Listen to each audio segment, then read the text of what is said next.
Welcome to this overview of the book, The Power of Intention by Dr. Wayne Dyer, subtitled Learning to Co-Create Your World, Your Way. This book starts with Wayne sharing that he had always thought of intention as a sort of pitbull kind of resolve. However, through his many years of research and intent, he shifted his thinking from a purely psychological or personal growth emphasis towards a spiritual orientation, where healing, the creation of miracles, manifesting, and making a connection to divine intelligence are the factors in play. This way of seeing shifts intention from something you do to a utilization of an invisible field of energy that we all have within us. Dr. Dyer shares there are 4 steps to intention. The first stage is discipline. This is training your body to follow through with your conscious desire. The second stage is wisdom. This is your ability to focus and be patient as you harmonize your thoughts, your intellect, and your feelings with your conscious desire. The third stage is love. This is mastery of loving what you do and doing what you love, loving the thing itself and every small, potentially boring part that makes it up, even as you are practicing becoming the best you can be. The fourth stage is surrender. This is the place of intention. This is where your conscious desire is in charge. Dr. Dyer also shares his concept of the 7 faces of intention, as this allows us to move from thinking to knowing this force exists. Phase 1 is the face of creativity. This is the universal force that creates a suitable environment for us to be able to live and then supports us to be able to live in increasing abundance. Phase 2 is the face of kindness, because any force that creates a suitable environment for us and supports us to be able to live in increasing abundance must be kind. And indeed, the positive effect of kindness on the immune system and on the increased production of serotonin in the brain has been proven in research studies. Phase 3 is the face of love, because the energy field of intention is pure love, resulting in a nurturing and totally cooperative environment. So if we could actually see the energy field of intention, we'd see creativity and kindness in an endless field of love. Phase 4 is the face of beauty. For what else could a creative, kind, and loving expression be? And beauty is always present, even when others cannot see it. This is illustrated by Mother Teresa's response to the question, "What do you do every day in the streets of Calcutta at your mission?" Every day I see Jesus Christ in all of his distressing disguises. Phase 5 is the face of expansion. This is because the elemental nature of life is to increase and seek more and more expression. So the energy field of intention is an expression of expanding creativity, kindness, love, and beauty that can only lead to expansive, beneficial results. Phase 6 is the face of unlimited abundance. The energy field of intention gives this gift as freely and fully to you as it gives air, sun, and water. Phase 7 is the face of receptivity, because no one and no thing is rejected by the energy field of intention. When you start utilizing the enormous potential and power of intention, you need to contemplate what you're placing your thoughts on, because you can't discover the law of co-creation if you're contemplating what is missing. And every single modern advance that we take for granted today was created because someone contemplated what they intended to manifest. Meaning the secret to manifesting anything that you desire is your willingness and ability to realign yourself so that your inner world is in harmony with the power of intention, and continuously contemplating yourself as being surrounded by the conditions you wish to produce. However, this isn't about a strong desire backed up with a pitbull kind of determination. That is ego. This is utilizing your imagination, because willing yourself to do something that your imagination doesn't want you to do subjects you to the pain of the experience, because you are not flowing with the energy around you.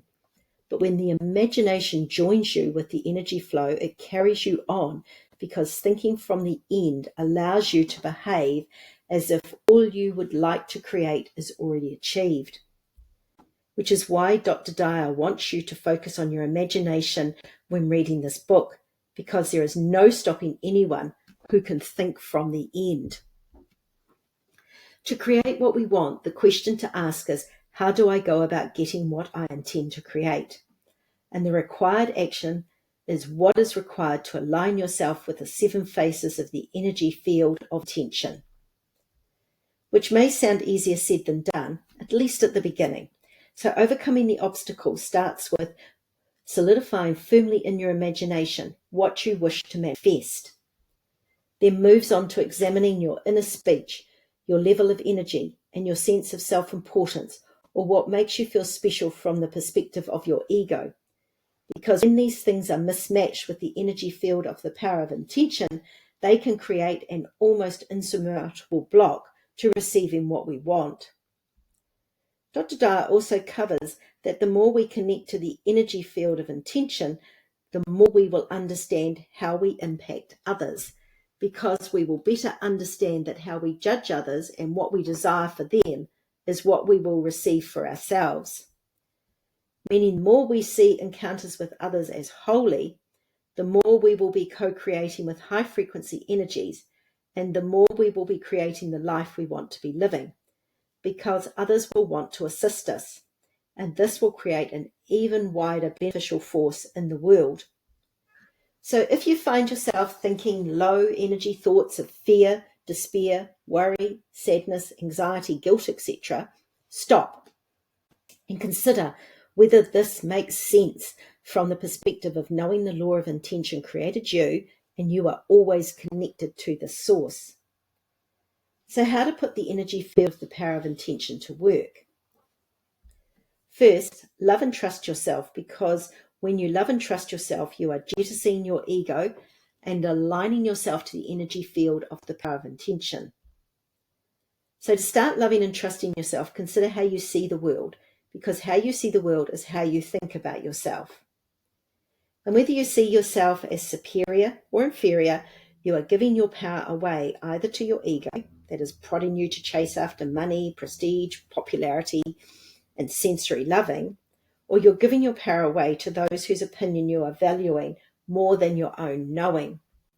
Then stop trying to work out your purpose. Just know that many of the things you refer to as problems are the result of being disconnected from the energy field of the power of intention, and therefore of your true spiritual identity. So following the 4 steps to intention, discipline, wisdom, love, and surrender, allows you to reconnect to the energy field of the law of intention and live your life on purpose across all areas of your life. And as Dr. Dyer says, ironically, your purpose is not necessarily about performing a specific task or being in a certain occupation or living in a specific location.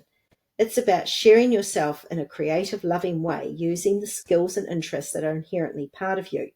It can involve any activity. And if those activities are in the service of others, you will be on purpose and know the bliss of purposeful living. But what about when that other person is someone who effortlessly pushes your buttons?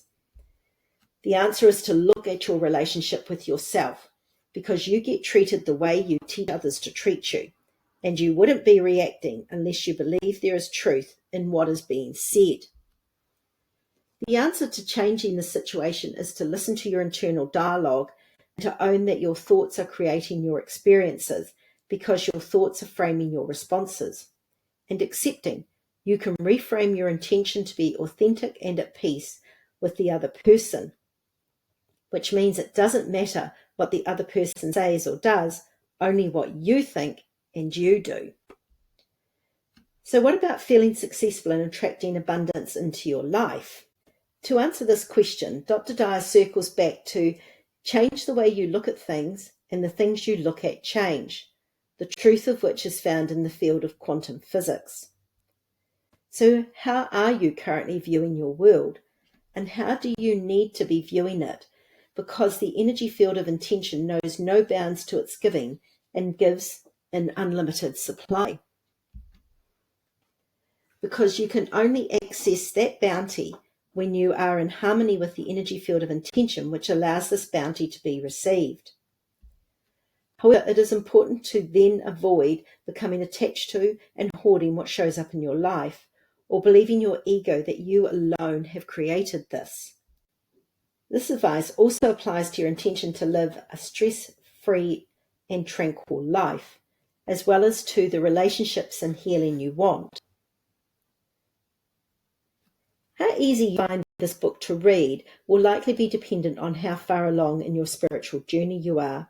However, even if you're just starting out, it provides plenty of concepts to dig into. Dr. Dyer's book is divided into 3 parts: the essentials of intention, putting intention to work, and the connection.